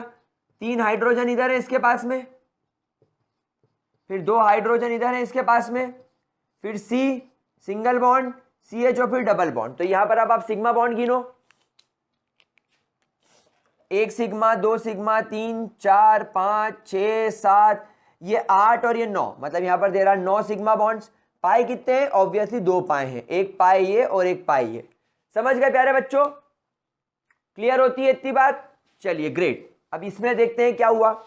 ऑब्वियसली क्लियरली विजिबल है कि ये कार्बन sp2 होगा, ये कार्बन sp2 होगा, क्योंकि इनके पास में डबल बॉन्ड है। और जब भी sp2 हाइब्रिडाइजेशन होता है, शेप आप ऑटोमेटिकली लिख देंगे ट्राइगोनल, प्लेनर इसका शेप होगा, बॉन्ड एंगल इसका 120 डिग्री होगा। नंबर ऑफ सिग्मा बॉन्ड देखो, 1 सिग्मा यहां, एक, ये कार्बन से 2 हाइड्रोजन है तो 2 सिग्मा बॉन्ड इनके अंदर होंगे। चलो मैं एक्सप्लेन कर देता हूं, खोल के लिख देता हूं इस स्ट्रक्चर को, कोई परेशानी नहीं। यहां से शुरू करते हैं। ये कार्बन के पास में 3 हाइड्रोजन, तो 3 सिग्मा बॉन्ड तो ये हो गए। फिर ये कार्बन, अच्छा ये OH में भी एक सिंगल बॉन्ड होगा तो ये भी सिग्मा कहलाएगा, ये भी सिग्मा, ये क्लोरीन के साथ ये भी सिग्मा, फिर कार्बन के साथ ये भी सिग्मा, ये भी सिग्मा, यहां भी लिख दो सिग्मा सिग्मा सिग्मा। गोरिया चुराना मेरा सिग्मा, गोरिया चुराना मेरा सिग्मा। कितने सिग्मा होगा भैया, देखो 1 2 3 4 5 6 7 8 9 10 11 और ये 12, देयर आर 12 सिग्मा बॉन्ड और पाई बॉन्ड मात्र एक पाई बॉन्ड। समझ में आ रही है इतनी बात? क्या चीज क्लियर हो रही है? Very good. तो 12 सिग्मा 1 पाई लिखेंगे, 12 सिग्मा बॉन्ड और 1 पाई बॉन्ड। अच्छा, अब यहां पर क्या होगा, बिल्कुल सीधी सी बात है, ये दोनों sp2 और ये sp3। sp2 की वजह से अगेन ट्राइगोनल प्लेनर इसकी ज्योमेट्री हो जाएगी, 120 डिग्री का बॉन्ड एंगल हो जाएगा। पाई बॉन्ड मुझे एक ही दिख रहा है, सिग्मा बॉन्ड एक ही है, 2 3 इसके अंदर, तो 3 4 5, एक ही है 6 7 और 8 सिग्मा बॉन्ड। आप स्ट्रक्चर ओपन अप करके लिख सकते हैं, बिल्कुल क्लियर। डबल बॉन्ड sp2 मतलब वही ट्राइगोनल प्लेनर, बॉन्ड एंगल वही 120 डिग्री। एक पाई बॉन्ड दिख रहा है ऑक्सीजन के साथ में, और सिग्मा बॉन्ड 1 सिग्मा, ये 1 पाई हो गया, और 2 सिग्मा इधर है, तो टोटल 3 सिग्मा। सॉरी, क्लियर हो गया? तो बस ऐसे क्वेश्चन अब आप लोगों को भी आए तो लगा लीजिएगा, कोई प्रॉब्लम नहीं है। ठीक है प्यारे बच्चों, चलो नोट करो। Okay guys, done. चलिए ग्रेट। अब हम एक नई चीज की तरफ चलते हैं कि जो ऑर्गेनिक कंपाउंड्स हैं, है ना, आपके ऑर्गेनिक कंपाउंड्स, अब जब कभी मैं बोलूं तो आप समझ जाइएगा हाइड्रोकार्बन्स हैं। अब इन ऑर्गेनिक कंपाउंड्स को रिप्रेजेंट कैसे किया जाए, तो नेक्स्ट आज की क्लास में हम लोग सीखना स्टार्ट करेंगे, that is representations of your organic compounds. Representation of organic compounds. अब प्यारे बच्चों, ये ऑर्गेनिक कंपाउंड को कैसे रिप्रेजेंट किया जाए, तो देखो मेरे प्यारे बच्चों, ऑर्गेनिक केमिस्ट्री में ऑर्गेनिक कंपाउंड्स को रिप्रेजेंट करने का सबसे पहला तरीका होता है, that is called as open structures. इसका एक और नाम होता है, that is complete structures. Open structure और we can say complete structures. Open structures और कंप्लीट स्ट्रक्चर्स कैसे, देखो फॉर एग्जांपल यहां पर आपको सिंपल बस एक बात ध्यान रखनी, that we have to represent all the bonds that are present in between the atoms in an organic compound। आपके एक ऑर्गेनिक कंपाउंड के अंदर जितने बॉन्ड हैं सब रिप्रेजेंट करना है। फॉर एग्जाम्पल, अगर आपको कोई कहता है कि मेरे प्यारे बच्चों, आपके पास में एक एग्जाम्पल लेता हूं मैं, जिसको बोला जाता है मीथेनॉल। हम लोग सब जानते हैं मीथेनॉल को नॉर्मल लैंग्वेज क्या मतलब नॉर्मल तरीके से CH3OH लिखा जाता है, लेकिन अगर आप इस को लिखना चाहो इन द ओपन स्ट्रक्चर या कंप्लीट स्ट्रक्चर के फॉर्म में, तो यहां पर आपको सबसे पहले बनाना पड़ेगा कार्बन। अब हम लोग सब जानते हैं कि कार्बन बनाता है 4 बॉन्ड, और कार्बन के पास में लिखे ये 3 हाइड्रोजन, तो सबसे पहले 3 सिंगल बॉन्ड बनाकर आप लिख दो हाइड्रोजन। अब एक चौथा बॉन्ड बनाओ। अब ये जुड़ा हुआ है OH ना प्यारे बच्चों, OH एक फंक्शनल ग्रुप है, तो O और ये H, तो ये हो गया आपका complete open structure of methanol. अच्छा, फॉर एग्जाम्पल अगर मान लीजिए आपके पास में है CH3, यानी अगर आपको यहां पर दे दिया जाए कि आपको बनाना है इथेन का मॉलिक्यूल, तब आप इथेन का मॉलिक्यूल कैसे बनाएंगे? देखो, ये कार्बन बनाओ, इस कार्बन से देखो कि 3 हाइड्रोजन जुड़े हुए हैं, तो 3 हाइड्रोजन जोड़ दो। फिर ये कार्बन जो इस कार्बन के बाद लिखा है, ये कार्बन जो इस कार्बन के बाद लिखा है, दैट मीन्स ये कार्बन इस प्रकार से अटैच्ड है। और अब आप इस कार्बन के आगे देखो, इसके पास भी 3 हाइड्रोजन है, तो ये 3 बॉन्ड बनाकर आप इसको इस प्रकार रिप्रेजेंट कर सकते हो। समझ पा रहे हो ना बात को, क्या कहना चाह रहा हूं? मान लीजिए अगर आपके पास में बेंजीन है C6H6, तो बेंजीन एक साइक्लिक स्ट्रक्चर होता है, तो यहां पर आपको क्या करना पड़ेगा? सबसे पहले साइक्लिक स्ट्रक्चर के लिए आपको यहां पर 6 कार्बन इस प्रकार से जोड़ने पड़ेंगे। ये मैंने 6 कार्बन इस प्रकार से जोड़ दिए। अब हम लोग सब जानते हैं कि 6 कार्बन के पास 6 हाइड्रोजन है, तो सबसे पहले सिंगल बॉन्ड बनाकर, सारे सिंगल बॉन्ड बनाकर आप हाइड्रोजन अटैच कर दो। अब यहां पर आप देखो कि हर कार्बन के पास में 3-3 बॉन्ड हो रहे हैं, लेकिन कार्बन को चाहिए 4-4 बॉन्ड, मतलब बॉन्ड की कमी है, तो इन दोनों कार्बन में एक डबल बॉन्ड जोड़ दो, इन दोनों के पास 4-4 बॉन्ड हो गए। इस कार्बन के पास देखो एक सिग्मा बॉन्ड इधर है, एक सिग्मा बॉन्ड इधर है, एक सिग्मा बॉन्ड इधर है। इस कार्बन के पास में 1, 2 और 3 बॉन्ड है, और इस कार्बन के पास में भी एक सिग्मा बॉन्ड इधर, एक सिग्मा बॉन्ड इधर और एक सिग्मा बॉन्ड इधर है, मतलब ये दोनों कार्बन के पास में 3-3 बॉन्ड है। तो क्यों ना इनके बीच में एक पाई बॉन्ड बना के इनके भी 4 इलेक्ट्रॉन्स पूरे 4 बॉन्ड पूरे कर दिए जाए। फिर इस कार्बन को देखो, इसके पास भी एक सिग्मा बॉन्ड इधर, एक सिग्मा बॉन्ड इधर और एक सिग्मा बॉन्ड इधर। फिर इस कार्बन को देखो, इसके पास में भी एक सिग्मा बॉन्ड इधर, एक सिग्मा बॉन्ड इधर और एक सिग्मा बॉन्ड इधर, तो क्यों ना इसमें भी एक डबल बॉन्ड बनाकर, एक पाई बॉन्ड बनाकर इसकी भी इच्छा पूरी कर दी जाए। तो ये बन गया आपके बेंजीन का स्ट्रक्चर। तो इस तरीके से आप लोग ओपन स्ट्रक्चर्स को ड्रॉ कर सकते हैं। दैट मीन्स आपको यहां पर क्या करना है, आपको यहां पर हर एक बॉन्ड को, भले ही वो सिंगल हो, डबल हो, ट्रिपल हो, हर एक बॉन्ड को आपको यहां पर रिप्रेजेंट करना है। फॉर एग्जांपल आपके पास में यहां पर CH3CN आ गया, चलो एक कंपाउंड आ गया आपके पास में CH3CN। अब ये CH3CN को कैसे बनाएंगे? देखो, तो ये कार्बन देखो, सबसे पहले इससे 3 हाइड्रोजन जुड़े हुए, तो पीछे की तरफ 3 हाइड्रोजन जोड़ दो। अब इस कार्बन से ये C जुड़ा हुआ है, तो इसको जोड़ दो, और इस C से ये N जुड़ा हुआ है। लेकिन हम लोग सब जानते हैं कि इस कार्बन को भी चाहिए 3 बॉन्ड, इसके पास में तो अभी 2 ही सिग्मा बॉन्ड्स हैं, इसके तो 4 पूरे हो गए, लेकिन इसके पास में एक ही सिग्मा बॉन्ड है, और ये नाइट्रोजन भी 3 बॉन्ड बनाता है, एक ही बना हुआ है, तो एक पाई बॉन्ड इधर बना दो और एक पाई बॉन्ड इधर बना दो, मतलब इनके बीच में ट्रिपल बॉन्ड आ गया। तो दिस इज हाउ मेरे प्यारे गुलगुले can form what, can form open structure और we can say complete structure. जल्दी से मेरे प्यारे बच्चों इसका स्क्रीनशॉट ले लो ताकि हम लोग आगे बढ़ सकें। नोट इट डाउन मेरे प्यारे बच्चों, नोट इट डाउन, चलो फटाफट से, फुर्ती में। हो गया? चलिए, अगले स्ट्रक्चर को बोला जाता है कंडेंस्ड स्ट्रक्चर। अगले टाइप के जो स्ट्रक्चर होते हैं उनको क्या बोला जाता है? अगले टाइप के रिप्रेजेंटेशन को कंडेंस्ड स्ट्रक्चर। देखो इसको कैसे करेंगे।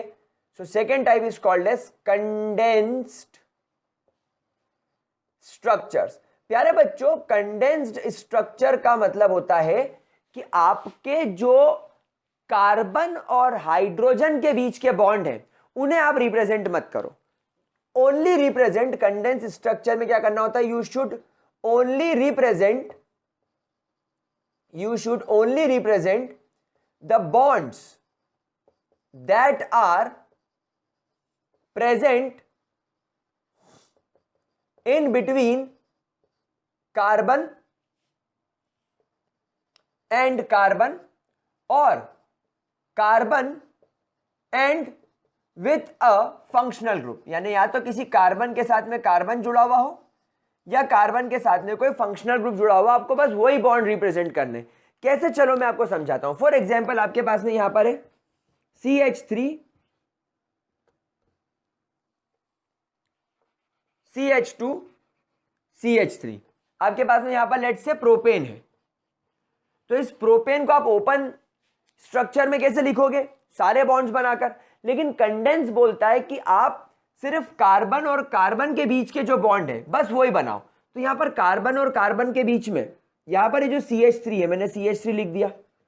अब मतलब इस कार्बन से 3 हाइड्रोजन जुड़े हुए, मतलब 3 बॉन्ड हो गए। ये रहा चौथा बॉन्ड, ये आ गया आपका कार्बन CH2, फिर एक सिंगल बॉन्ड और एक CH3, मतलब मैंने कार्बन कार्बन के बीच के ही बॉन्ड्स बनाए, बाकी मैंने कोई बॉन्ड नहीं बनाए। चलो फॉर एग्जांपल आपके पास में कंपाउंड आ जाए CH3 CHO।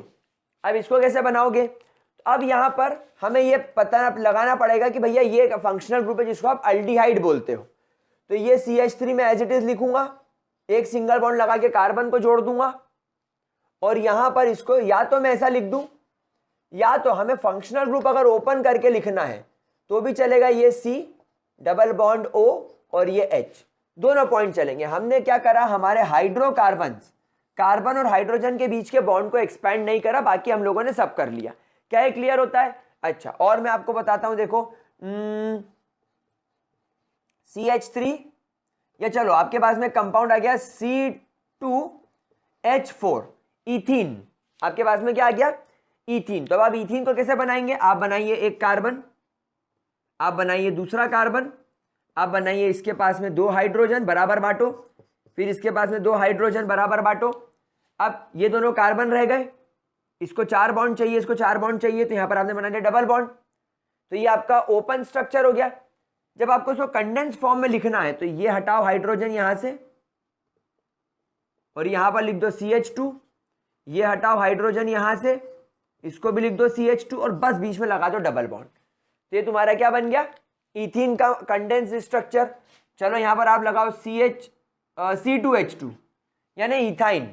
अब ये इथाइन कैसे बनेगा, देखो ये बनाया मैंने कार्बन, ये बनाया मैंने कार्बन, यहां बनाया मैंने एक हाइड्रोजन, यहां बनाया मैंने एक हाइड्रोजन, और यहां बना दिया इनके बीच में ट्रिपल बॉन्ड, ये बन गया तुम्हारा C2H2। तो इस प्रकार के स्ट्रक्चर को बोलते हैं कंडेंस्ड स्ट्रक्चर।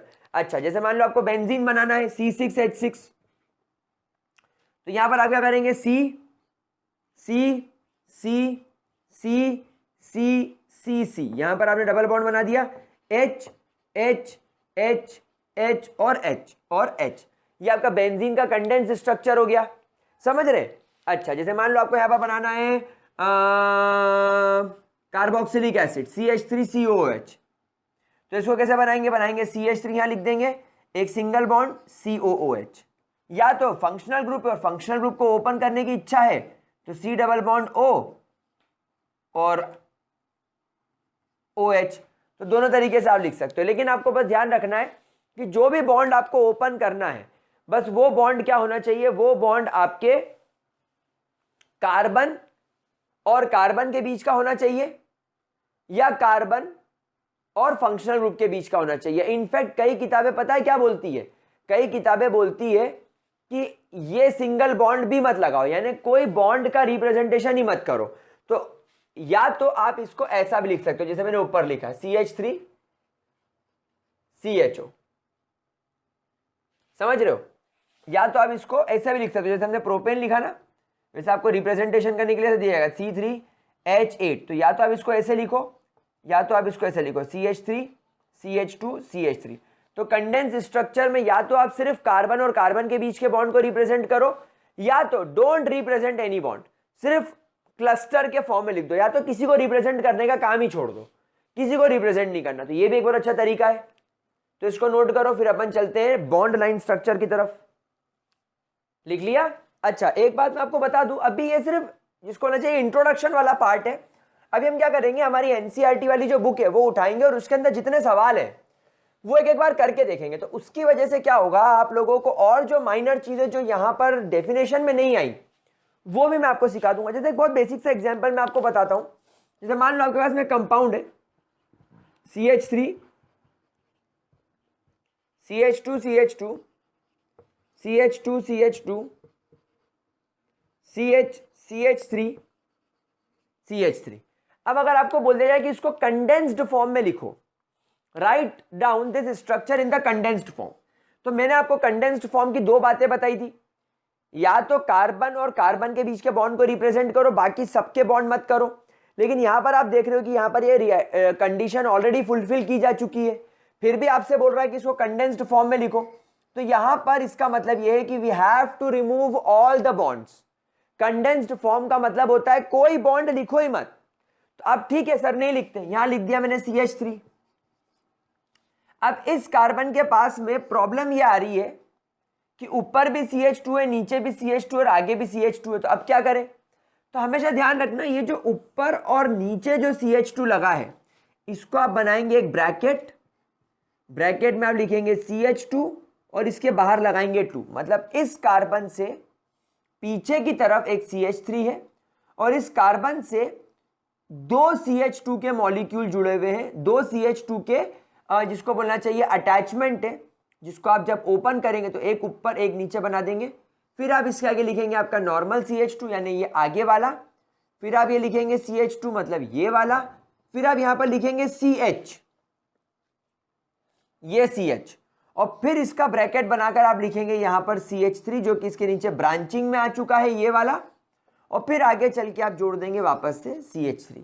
तो इस प्रकार से आप कंडेंस्ड स्ट्रक्चर को लिख सकते हो। क्या बात समझ में आ रही है? क्या इसके अंदर कोई दिक्कत? और अगर इसी का मुझे ओपन स्ट्रक्चर लिखने को बोल दिया जाए तो मैं लिखूंगा C, एक हाइड्रोजन, दो हाइड्रोजन, 3, फिर यहां पर C, फिर ये CH2, नहीं वैसे ये CH2 नहीं, sorry this should be CH3, sorry ये CH3 होगा, तो इसको भी CH3 कर देते, कोई दिक्कत नहीं। तो ये CH3, फिर ये C से 3 CH3, फिर ये C से CH2, फिर ये C से फिर आपका CH2, फिर ये C से आपका CH, और यहां पर ये एक CH3 नीचे लगाना है तो ये CH3, और फिर ये आपका फाइनली CH3। तो ये आपका ओपन स्ट्रक्चर हो गया। समझ में आ रही मेरे प्यारे बच्चों? तो इस तरीके से आप स्ट्रक्चर्स को लिख सकते हैं। वैसे मैंने ये क्वेश्चन जो था ये मैंने एनसीईआरटी के अंदर देखा था, इससे मिलता जुलता, तो मैं सोच रहा था करा दूं, पर मैंने आपको पहले ही करा दिया था कि भैया आपको क्लियरिटी रहे। अब तीसरा कंपाउंड स्ट्रक्चर का representation is the bond line representation, super आलसी बॉन्ड लाइन रिप्रेजेंटेशन। मतलब जब आप बहुत ही ज्यादा आलसी हो जाओ कि एक एक एटम रिप्रेजेंट, जब आप बॉन्ड ना बनाना हो, एटम के नाम ना लिखना, आलसी आ रहा है, तो बॉन्ड लाइन बना दो। तो हमेशा ध्यान रखना, वी हैव टू रिप्रेजेंट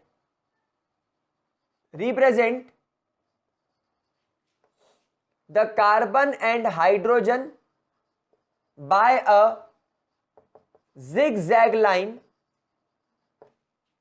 या represent the compound, ऐसा लिखना चाहिए, represent the organic compound by zigzag lines which are demonstrating the covalent bond present in between the atoms, आपके एटम्स के बीच में जो प्रेजेंट है। तो यहां पर आपको क्या करना है, यहां पर आपको कंपाउंड का सिंबल नहीं लिखना है, यहां पर आपको सिर्फ बॉन्ड बनाना है। सेकेंड पॉइंट आपको यह बात ध्यान रखना है that only functional groups should be represented. आपको सिर्फ और सिर्फ फंक्शनल ग्रुप को यहां पर रिप्रेजेंट करना है। लेट्स टेक एन एग्जाम्पल, एक प्यारा सा एग्जाम्पल लेते हैं। मान लो आपके पास में कंपाउंड है CH3, CH2, CH2, CH3। अब इसके अंदर कोई फंक्शनल ग्रुप नहीं है, तो अब इसको मैं जिगजैग फॉर्मेट में कैसे रिप्रेजेंट करूं? तो देखो, ये कार्बन और ये कार्बन के बीच में एक कोवेलेंट बॉन्ड है, तो ये बनाया ये, मतलब पहले अपन इसको जिगजैग में लेकर चलते हैं। फिर ये कार्बन से कार्बन, तो इसको फिर नीचे ले गए CH2 में, और फिर इसको ऊपर ले गए। मतलब समझ गए आपने क्या करा? आपने जिगजैग पैटर्न में इसको बनाया। तो पहले आपको बॉन्ड लाइन रिप्रेजेंट करने से पहले आपको बॉन्ड बनाना सीखना होगा। अब यहां पर आपने एक बात ऑब्जर्व करी कि ये जो टर्मिनल पोजीशन होती है, ये जो आपकी हमेशा टर्मिनल पोजीशन होती है, टर्मिनल पोजीशन मतलब कोने वाली, तो ये जो आपकी टर्मिनल पोजीशन होती है ये हमेशा मिथाइल यानी कि CH3 ही होती है। तो हमेशा ध्यान रखना, terminal position always contains CH3। अब आप इसको फाइनली कर दो, ये बन गया आपका CH3 CH2 CH2 CH3 यानी कि आपका मीथेन ब्यूटेन। इस कंपाउंड का नाम है ब्यूटेन। तो अगर आपको कोई कहता है कि ब्यूटेन का मुझे बॉन्ड लाइन रिप्रेजेंटेशन करके दो, तो ये हो गया आपका ब्यूटेन। अब आप यहां पर देखो ये, अब यहां पर मुझे बात बिल्कुल क्लियर है कि ये जो कोने वाली पोजीशन है जो खाली है और ये वाली जो कोने वाली पोजीशन है जो खाली है, ये दोनों CH3 कहलाएगी, और ये जो बीच वाली पोजीशंस आ गई ये आपकी CH2 कहलाएगी। क्या बात समझ में आ रही है? क्या ये चीज क्लियर होती है? चलो अपन एक कंपाउंड और करके देखते हैं। CH3 CH CH3 CH2 CH CH3 CH2 CH3। अब अपन ने ये करा, चलो अब पहले अपन इसको बॉन्ड लाइन में ले जाते हैं जिगजैग में। तो पहले इसको जरा जिगजैग में कन्वर्ट कर लो। ये मैंने लिखा CH3, ये मैं ऊपर ले गया CH2। अच्छा, अब CH2 से CH3 लगा हुआ है तो इसको ऊपर CH3 कर दो, फिर ये CH2 से नीचे आओ CH2, फिर यहां से ऊपर ले जाओ CH, और यहां पर फिर CH3 लगा दो ये, फिर नीचे लाओ CH2 और फिर ऊपर ले जाओ CH2। तो आपने इसको जिगजैग में कर दिया। अब आप इसको फाइनल बॉन्ड लाइन में ले जाओ, ये और ये ऊपर एक बॉन्ड और ये ऊपर एक बॉन्ड, बस। अब इससे मुझे क्या पता चला कि ये टर्मिनल पोजीशन यानी यहां पर डेफिनेटली क्या होगा CH3। हाँ मैं सही हूं। ये टर्मिनल बॉन्ड ये भी खाली छुड़ा हुआ है, मतलब यहां पर भी 100% क्या होगा CH3। जी हाँ मैं बिल्कुल सही हूं। ये कोने वाली पोजीशन और ये वाली कोने पोजीशन ये भी खाली है, मतलब यहां पर भी CH3 होगा। जी हाँ मैं बिल्कुल सही हूं। ये वाली पोजीशन पर क्योंकि मुझे 3 बॉन्ड दिख रहे हैं, 1 2 और 3, मतलब यहां पर सिर्फ CH होगा, मतलब मैंने यहां पर गलत लिखा था, मैंने इसको ठीक करा, अब ठीक हो गया। यहां पर भी 3 बॉन्ड है, मतलब यहां पर भी CH होगा, लेकिन यहां और यहां सिर्फ 2 बॉन्ड है, इसलिए ये CH2 ये CH2 होगा। बिल्कुल सही। तो ये हो गया आपके इस कंपाउंड का बॉन्ड लाइन रिप्रेजेंटेशन। क्या ये बात समझ में आ रही है? क्या ये बात समझ में आ रही है? चलो और प्रैक्टिस मार के देखते हैं, और प्रैक्टिस करके देखते हैं, फटाफट से मजा लेते हैं इस चीज का। चलो और क्या करें, और मस्ती करते हैं। चलो CH3 यहां पर एक लगाते हैं, CH3 यहां पर एक लगाते हैं, CH3। अच्छा सर बड़े मस्त कर रहे हो, क्या बात है। ये हो गया OH, यहां पर मैंने जोड़ा Cl, यहां पर मैंने जोड़ा Br, यहां पर मैंने जोड़ा CH3। चलो इसको बॉन्ड लाइन में लेकर जाओ। सर सबसे पहले जिगजैग बना लेते हैं। ठीक है, आप सबसे पहले इसको जिगजैग बना लो। तो ये बनाया मैंने CH3 से ऊपर गया C के ऊपर एक बॉन्ड लगा दिया मैंने CH3 का, और नीचे एक बॉन्ड लगा दिया मैंने CH3 का, चलेगा। फिर नीचे आया CH2, मतलब समझ गए। ये जो लंबी चेन वाले हैं ये इनको आपको जिगजैग में लेकर जाना है। ये जो लंबी चेन वाले हैं इनको जिगजैग में लेकर जाना है। तो ये CH3, फिर ये C, फिर ये CH2, फिर ऊपर ले गया मैं CH, फिर नीचे ले गया मैं CH, फिर ऊपर ले गया मैं CH, फिर नीचे ले गया मैं CH3। अब यहां पर इस CH के पास में एक OH है, इस CH के पास में एक Cl है, इस CH के पास में एक Br हो रही है। लेकिन मैंने आपको यहां पर क्या बताया कि आपको सारे बॉन्ड को सिर्फ जिगजैग से लिखना है, सिर्फ फंक्शनल ग्रुप को आपको रिप्रेजेंट करना। तो पहले देखो कितनी लाइन आएगी, 1 2, यानी कि ये डिंग डिंग डिंग डिंग डिंग डिंग, ये बन गया। यहां पर एक CH3, यहां पर एक CH3, 2 डिंग डिंग है ना। फिर यहां पर एक सिंगल बॉन्ड से OH लिखना पड़ेगा, यहां सिंगल बॉन्ड से एक Cl लिखना पड़ेगा, या सिंगल बॉन्ड से Br लिखना पड़ेगा। ये तुम्हारा कंपाउंड बॉन्ड लाइन रिप्रेजेंटेशन में आ गया। देखो कितना इजी है, कितना मस्त है, मजा आया इसमें, पक्की बात। चलो एक कंपाउंड को और करके देख लेते हैं, फिर एक साइक्लिक कंपाउंड भी बना लेते हैं, उसमें भी और मजे लेंगे। चलो CH2 CH2 CH2 CH CH2 CH2, और ये से जोड़ दिया। फिर यहाँ पर आ गया तुम्हारा CH, फिर तुम्हारा CH2, फिर तुम्हारा CH2, फिर तुम्हारा CH। देखो अब इस कंपाउंड को बोला कि इस कंपाउंड को बॉन्ड लाइन में लिखो, तो ठीक है। बॉन्ड लाइन में क्या लिखे, ये जोड़ा ये जोड़ा ये जोड़ा ये जोड़ा ये जोड़ा ये जोड़ा, ये लंबी लाइन गई, ये जोड़ा और ये जोड़ा, बस ये हो गया, काम खत्म, ये बन गया। क्या करना है। तो बहुत प्यारे बच्चों, बहुत आराम से आप ये बॉन्ड लाइन रिप्रेजेंटेशन वगैरह कर सकते हो। तो इस प्रकार आप किसी भी कंपाउंड का बॉन्ड लाइन रिप्रेजेंटेशन कर सकते हैं। क्या ये चीज क्लियर होती है? अब गाइज आपको आपकी बुक में प्रॉब्लम नंबर 12.4 एनसीईआरटी का प्रॉब्लम 12.4 में और देख लेता हूं कौन कौन से करने। 12.6, 12.5, 12.5 और 12.6 आपको ये ट्राई करने हैं, ये आपका होमवर्क है। अब आपको ये ट्राई करने हैं, मेरे ख्याल से आपको अब ये बड़े आराम से बन जाएंगे। इसको आपको ट्राई करना है। जरा पहले इसका स्क्रीनशॉट ले लो, एक दो क्वेश्चन सिलेक्टेड में भी करवा देता हूं, नोट करो।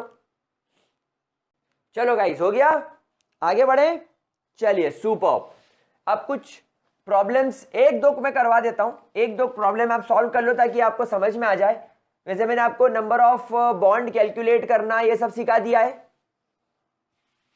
अब देखो, जैसे मान लो आपको एक क्वेश्चन दे दिया जाए, tweet tweet tweet tweet tweet tweet tweet tweet, एक क्वेश्चन ये, फिर एक क्वेश्चन दे दिया जाए tweet tweet tweet tweet tweet tweet,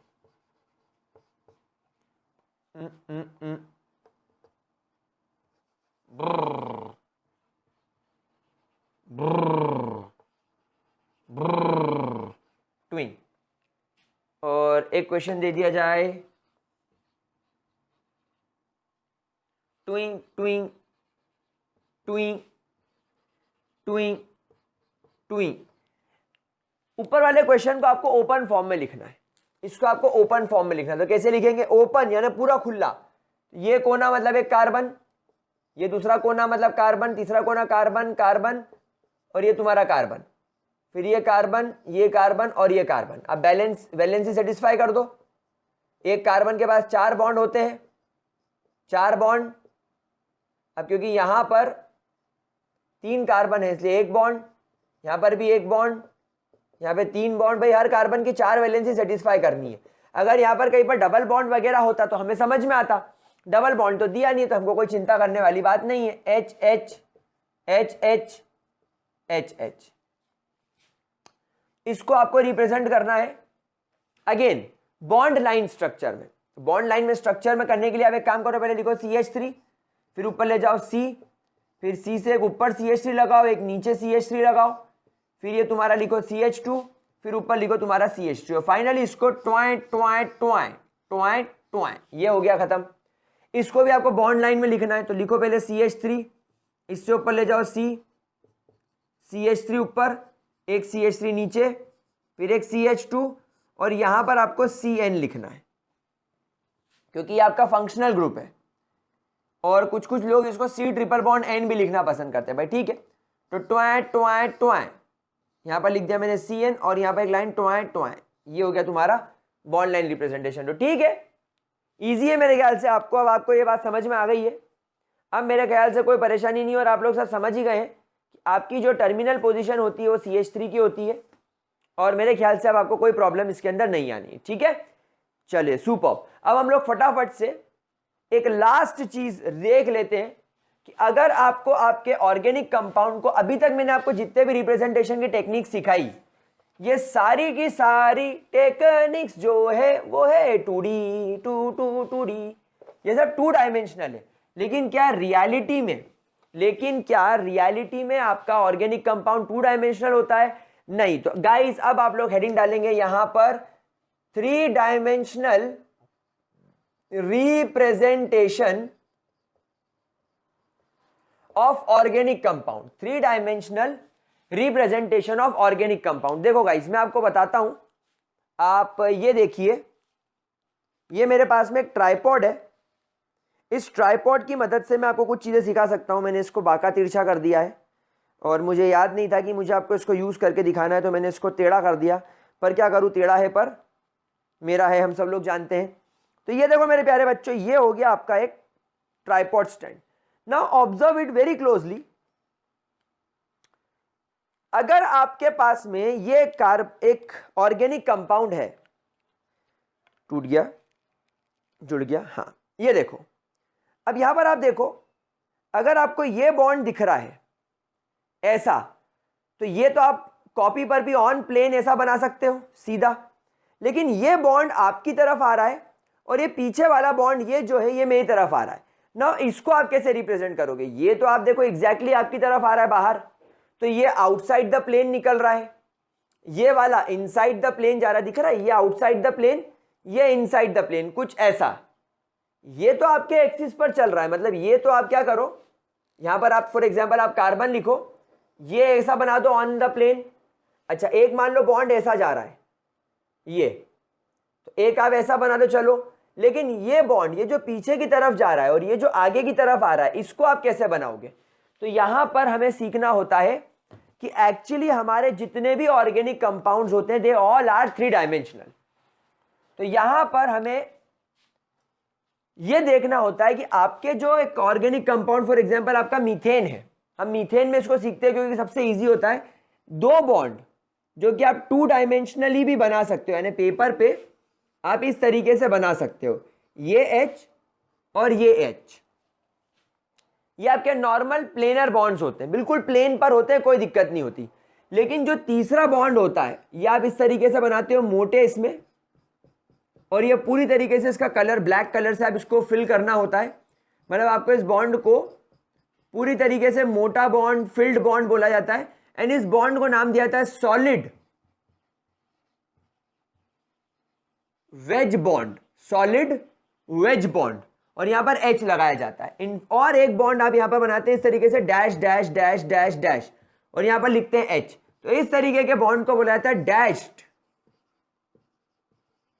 veg bond, dashed wedge bond. तो अब इन बॉन्ड्स का क्या मतलब होता है, देखो यहां पर ध्यान रखना, ये वाला बॉन्ड और ये वाला बॉन्ड तो ऑन प्लेन होते हैं, यानी कि आप 2 डायमेंशनली एक पेपर पे भी बना सकते हो। लेकिन ये वाला जो बॉन्ड होता है जिसको आप डैश्ड बोलते हो, इसको बोला जाता है इनसाइड द प्लेन, यानी कि ये वो बॉन्ड है जो पीछे की तरफ जा रहा है, यानी ये आपका वो वाला बॉन्ड है जो आपको पीछे की तरफ जाता हुआ दिखाई दे रहा था, ये वाला बॉन्ड, ये जो आपको पीछे की तरफ दिखाई दे रहा है। अब अगर मैं इसको बोर्ड पे बनाने जाऊं तो नहीं बना सकता, क्योंकि ये बॉन्ड पीछे की तरफ जा रहा है, तो मैंने उसको ये dot dot dash dash dash dash line से बना दिया। और ये वाला बॉन्ड दिख रहा है जो आउटसाइड द प्लेन आ रहा है, यानी ये बोर्ड के बाहर आपकी तरफ आ रहा है ना, तो ये बॉन्ड कुछ आपको ऐसा दिख रहा है। फॉर एग्जांपल ये बोर्ड पे यहाँ कार्बन लगा है, तो ये बॉन्ड ऐसा है बाहर की तरफ, ये वाला तो दिख ही नहीं रहा, ये तो बोर्ड को फाड़ के पीछे दीवार के बाहर चला गया, लेकिन ये बोर्ड के बाहर आ रहा है। तो इस बॉन्ड को बोला जाएगा, ये बॉन्ड क्या रिप्रेजेंट करता है, आउटसाइड द प्लेन। क्या है बात समझ में आ गई? तो इस प्रकार आपको किसी भी एक ऑर्गेनिक कंपाउंड को 3 डायमेंशनली रिप्रेजेंट करना होता है। क्या ये चीज क्लियर होती है?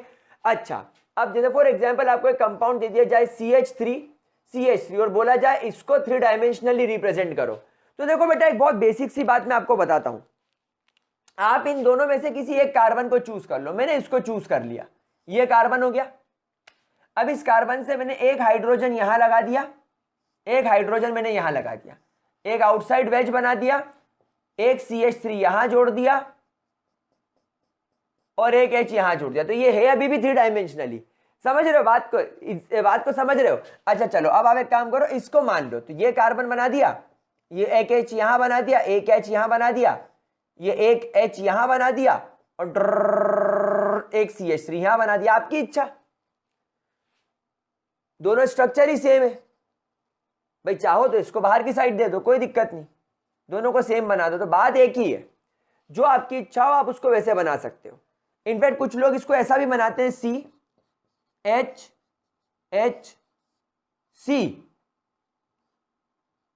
HHH।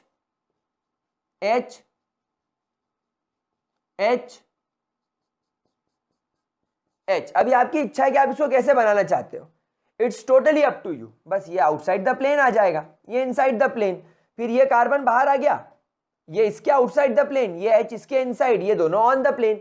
तो ये आपके ऊपर है कि आप इसको कैसे रिप्रेजेंट करते हो। बाकी इनके रिप्रेजेंटेशन का तरीका यही होता है, ये सॉलिड वेज बॉन्ड और ये डैश्ड वेज बॉन्ड आपको पता होना चाहिए। ठीक है, तो गाइज यहां पर आपके चैप्टर के इंट्रोडक्टरी पार्ट्स पूरे कंप्लीट हो गए। अब हम अगले लेक्चर में क्लासीफाई करेंगे ऑर्गेनिक कंपाउंड्स को, फिर नॉमेनक्लेचर की तरफ आगे बढ़ेंगे, फिर कुछ मैकेनिज्म सीखेंगे और जल्दी इस चैप्टर को कंप्लीट करने की कोशिश करेंगे। तो आज की क्लास यहीं खत्म करते हैं। Bye bye, have a great day प्यारे बच्चों।